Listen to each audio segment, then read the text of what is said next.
Hi hello నమస్తే this is Souza welcome to red TV. So ఈ రోజు మనతో పాటు realtor oxygen founder Nandi Rameshwar Rao గారు ఉన్నారు. వారితో మాట్లాడదాం. సో ఇప్పుడు ఉన్న కాంగ్రెస్ గవర్నమెంట్ ఏంటంటే రియల్ ఎస్టేట్ కి సంబంధించి అలాగే నగరాభివృద్ధికి సంబంధించి ఎక్కడెక్కడ వెంచర్స్ ఉన్నాయి, ఎక్కడెక్కడ ఏ కాస్ట్లు ఉన్నాయి, ఎలాంటి వెంచర్స్ తీసుకుంటే బాగుంటుంది, ఎలాంటి ప్లాట్స్ తీసుకుంటే బాగుంటుంది. సో క్లయింట్స్ కి అంటే కొనుక్కునే వారికి ఏ రకంగా లాభసాటిగా వాళ్ళు ప్లాన్ చేస్తూ ఉన్నారు. సో ఇవన్నీ కూడా ఒక ప్రాపర్టీ షో అనే దాన్ని కూడా అరేంజ్ చేశారు.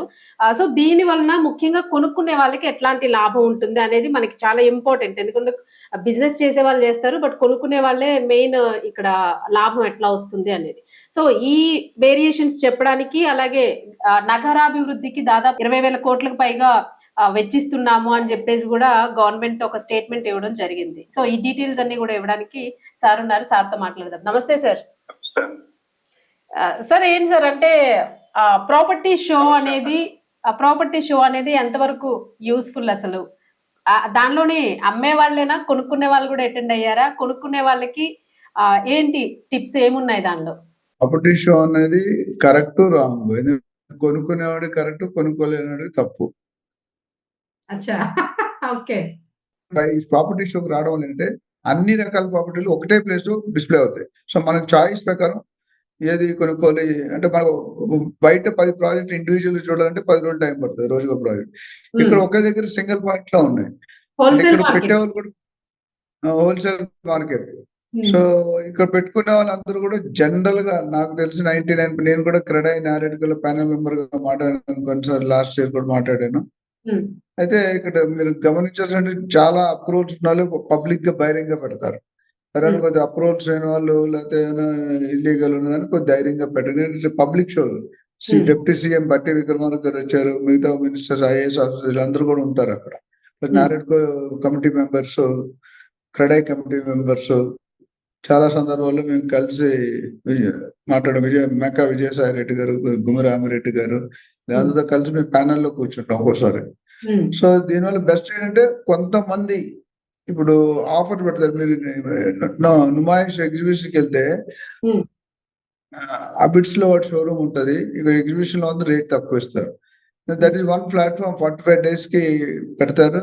మోస్ట్లీ 45 days లో they expect high turn over. అక్కడ బయట 6 నెలల మీద ఇక్కడ 1 నెలలో అమ్మడానికి ట్రై చేస్తారు. ఎందుకంటే కస్టమర్, అందుకని మీరు చూసుకుంటే వేల లక్షల మంది జనాలు వెళ్తారు ఈ 45 days లో. ఎవ్రీడే ఫ్యూ థౌసండ్స్ వెళ్తారు.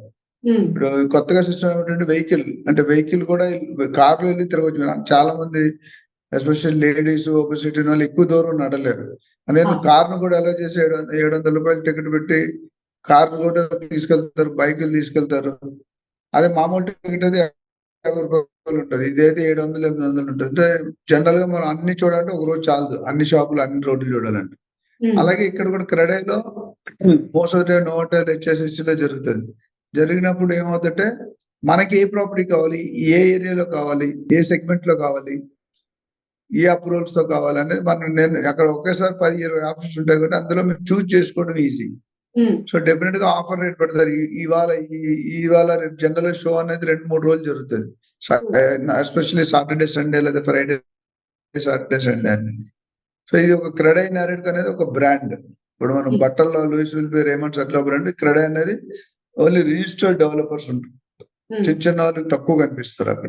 సో దీనివల్ల ఏమవుతుందంటే అక్కడ ఆ రోజు క్విక్ గా డెసిషన్ తీసుకున్నట్టుగా డెఫినెట్ గా ఒక కారు లేకపోతే తులం బంగారం లేకపోతే ఇంకేదో రకరకాల ఆఫర్లు పెడతారు. సో బుక్ చేసుకునే వాళ్ళు డెఫినెట్ గా బెనిఫిట్ పొందుతారు. కానీ నేను జనరల్ గా నా వీడియోస్ ఏం చెప్తానంటే బుక్ చేసుకున్నట్టు సెంటిమెంట్ లో, ఎమోషన్ లో కొనకూడదు. Always real estate pause and take, అంటే ఆలోచించి డెసిషన్ తీసుకుంటే. తొందరపడి సింహం నవ్వింది కదా అని ఫోటోగ్రాఫ్ తీసుకుంటే ఫోటోలో సింహం ఉంటుందని చెప్పాను, మీరు ఉండరని చాలాసార్లు. ఇప్పుడు మళ్ళీ ఎందుకంటే కొంతమంది బయర్స్ ఉత్తరేకంగా ఆవేశంలో కొనేస్తారు. సో రజనీకాంత్ గారి డైలాగ్ ఉంది, అతిగా ఆలోచించే మగడు, అతిగా ఆవేశపడే ఆడ ఇద్దరు పైకి రారండి. అట్లా ఇక్కడ కూడా అంటే నా డైలాగ్ లేదు, నా డైలాగ్ RRR రౌడీజం రాజకీయ రియల్ ఎస్టేట్ నా డైలాగ్. ఈ మూడింటికి ఏ అర్హత అక్కర్లేదు. ఈ మూడు చేయడానికి ఎవరైనా ఓకే, 20 to 80 ఎవరైనా ఓకే. సో అక్కడ ఇక్కడ ఏంటంటే డెఫినెట్ గా సింగిల్ పాయింట్ లో మీరు ఒక 3-4 గంటలు స్పెండ్ చేస్తే you will have at least 100 projects.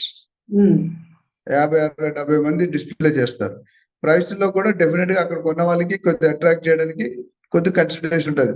అది 5% ఉంటుందా, స్క్వేర్ ఫీట్ 300-400 ఉంటుందా, గజానికి 500 ఉంటుందా, 1000 రూపాయలు ఉంటుంది అనేది ప్రీ లాంచ్ ఎలా పడితే అక్కడ పెడతారు. కానీ ప్రీ లాంచ్ లో ఎక్కువగా నేను ఎంకరేజ్ చేయను, మీకు తెలుసు ప్రీ లాంచ్ లో మోసపోతుంది.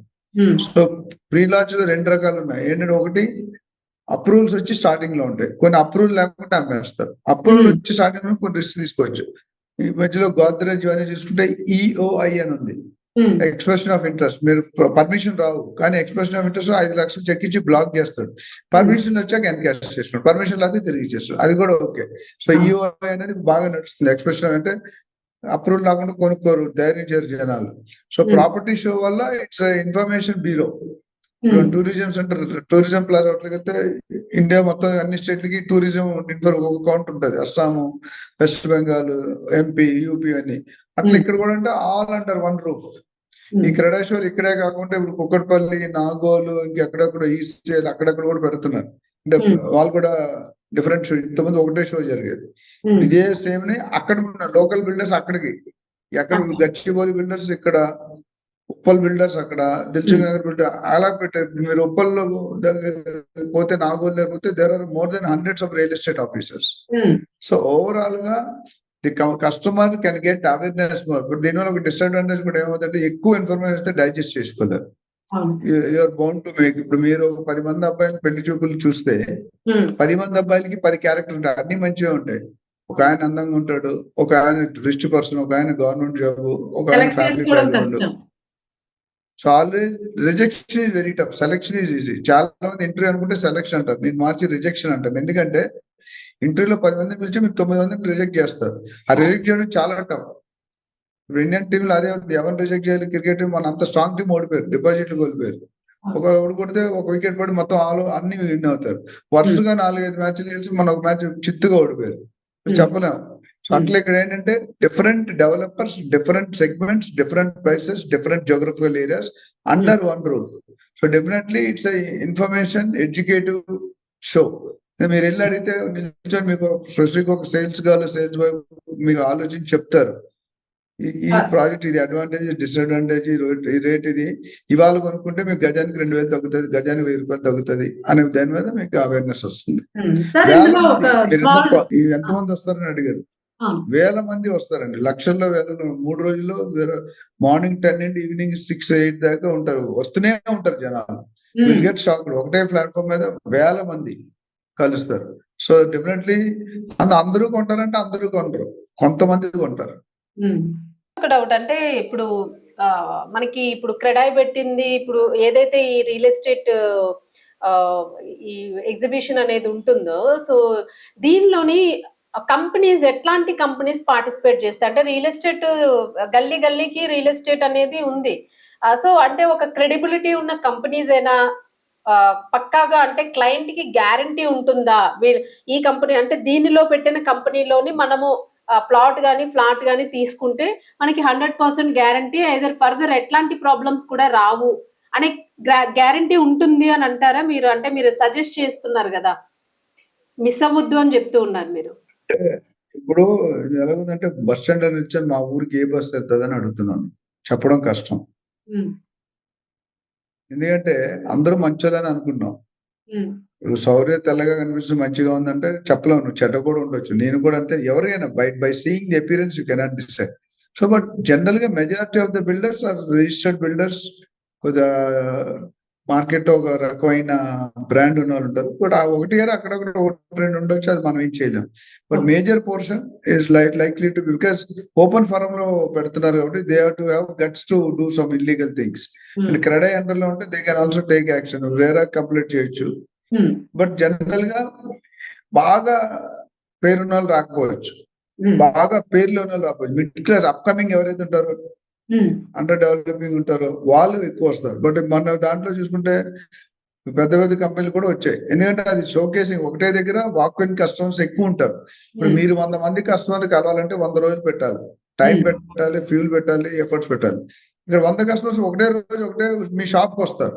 So that's the difference. So builders అనేవాళ్ళు మనం కొంత వరకు రిస్క్ తీసుకోవచ్చు. నాకు తెలిసి 75-80% మంచి బిల్డర్స్, మంచి అప్రూవల్స్ తో ఉన్న వాళ్ళు మాత్రమే ఇస్తారు. అంటే వాడు మినిమం క్రైటీరియాలు అయితే క్రెడై అండ్ నారడు కూడా పర్మిట్ చేయరు. Okay. So definitely it's useful platform. Sir ఇప్పుడు అంటే మనకి ఇప్పుడు మనం స్టార్టింగ్ అనుకున్నట్టు నగరాభివృద్ధి కోసం ఇప్పుడున్న గవర్నమెంట్ ఈ 20,000 crores అని ఒక సమ్ స్టేట్మెంట్ ఒకటి అనౌన్స్ చేసింది కదా. సో అది దేనికోసం అంటే ఎట్లాంటి డెవలప్మెంట్ కోసము అంటే ప్రజలకి ఏ రకంగా ఉపయోగపడుతుంది అది రియల్ ఎస్టేట్ పరంగా? ఇది చాలా టఫ్ క్వశ్చన్. నువ్వు రేవంత్ రెడ్డి గారితో మాట్లాడి నన్ను క్యాబినెట్ లో పొజిషన్ మాట్లాడు మీ ఛానల్ తరఫున. అంటే 20,000 కోట్లు డిఫరెంట్ పర్పస్ ఉన్నాయండి. But it's a positive sign that it's for Hyderabad development అనేది ఒక మంచి ఇండికేషన్, మంచి signal that we're likely to develop Hyderabad in a better way, in a faster way. And that's a good thing. ఇప్పుడు అది metros కావచ్చు, metros విస్తరణ కావచ్చు, sports city కావచ్చు, ఎయిర్పోర్ట్ దగ్గర కావచ్చు, లేదా 2 tier సిటీస్ కావచ్చు. ఇప్పుడు గ్రామాలు మనం విలీనం 27 గ్రామాలను విలీనం చేశారు. అదే మున్సిపాలిటీ 3 మున్సిపాలిటీగా మల్కాజ్గిరి, జిహెచ్ఎంసీ అలా డివైడ్ చేశారు, సంగారెడ్డి అట్లా.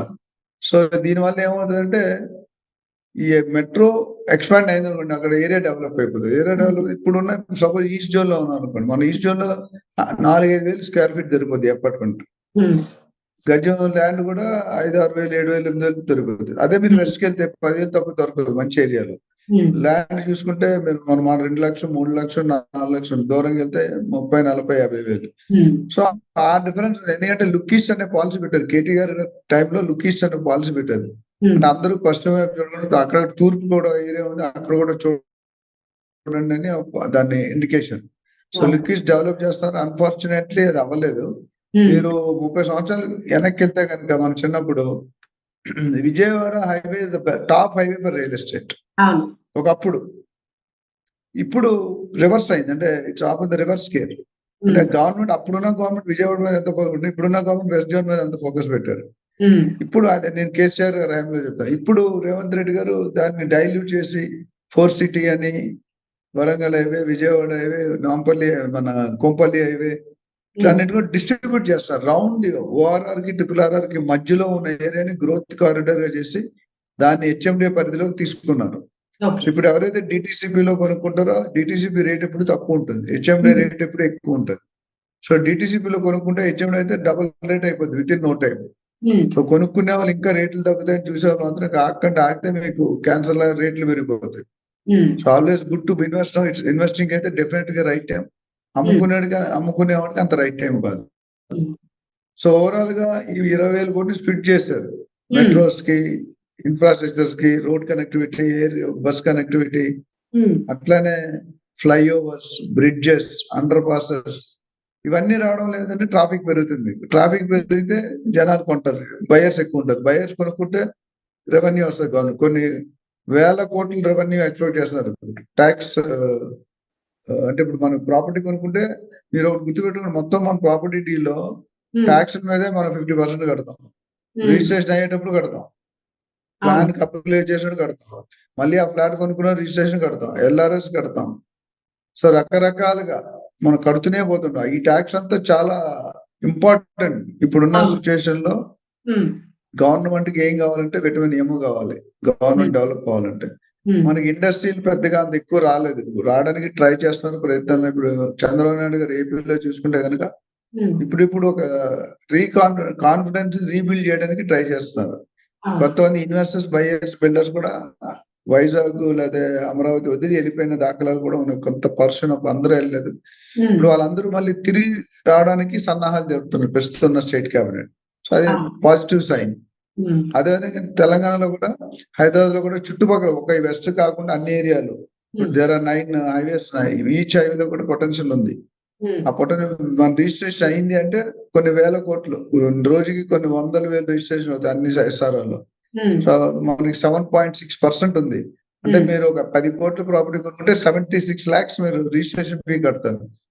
అలాగే ఇన్ని కొన్ని వేల డీల్ అవుతున్నాయి నెలకి. So that's a good income, quick income, readymade income.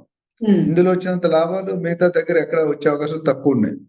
So overall గా 20,000 crores అయితే ఇక్కడ ఒక్కటి నా అనలిస్ట్ గా నా పర్సనల్ ఒపీనియన్ అంటే, మేనిఫెస్టోలో వచ్చి బోల్డ్ విషయాలు పెడతాం, డిక్లేర్ స్టేట్మెంట్స్ చేస్తాం. బట్ ఫిజికల్ గా మన డబ్బులు వచ్చాయా, క్యాబినెట్ ఆమోదించిందా, మన అకౌంట్ లో పడిందా, టెండర్స్ కాల్ఫర్ చేసామా, టెక్నికల్ బిడ్, కమర్షియల్ బిడ్ పిలిచి ఇవాల్యుయేట్ చేసామా, L1 ఎవరు L2 ఇచ్చిన తర్వాత అడ్వాన్స్ ఇచ్చామా, వర్క్ జరుగుతుందా, ప్రోగ్రెస్ అవుతుందా, క్వాలిటీ ఉందా అనేది it's big question. Process it will take some time, process లోనే జరుగుతూ ఉంటుంది. అది ఆ ప్రాసెస్ కి మనం వెయిట్ చేయాలి. గవర్నమెంట్ లో ఏది పడితే ఎవరు పడితే ఒకటి చేసుకోలేదు, ప్రోటోకాల్ ఉంటుంది. ఆ ప్రోటోకాల్ ఫాలో అవుతూ, ఆ ప్రొసీజర్ ఫాలో అవుతూ కొన్ని నాట్లో సెంట్రల్ ఉంటుంది, కొన్ని నాట్లో స్టేట్ గవర్నమెంట్ ఉంటుంది, కొన్ని నాట్లో అపోజిషన్ పార్టీలు అబ్జెక్ట్ చేయొచ్చు. సో రకరకాల ఇప్పుడు మొన్న లియోనెల్ మెస్సీ వచ్చినప్పుడు 100 crores ఖర్చు పెట్టారన్నారు. సో దాని లాభమా నష్టం అంటే మనం ది ఆన్సర్ టెల్ యూ. అట్లా ఫ్యాషన్ బ్యూటీ ఏదో పెట్టారు మీ లేడీస్ అందరికి. సో దాన్ని బ్రాండ్ హైదరాబాద్ అని పెంచారు. సో కొంతమంది ఫర్ ఉంటారు, కొంతమంది ఎగ్నెస్ట్ ఉంటారు. సో రెండు మనం యాక్సెప్ట్ చేయాలి. And we have to see what is the final outcome. ఒక్కోసారి సీఎం లెవెల్ అయినా సిఓ లెవెల్ ప్లాన్ చేస్తారు, ఫెయిల్ అవుతుంది. ఒక్కోసారి బ్లాక్ బస్టర్ అవుతుంది. So that's what it's happening. Right sir. Thank you sir. Thank you.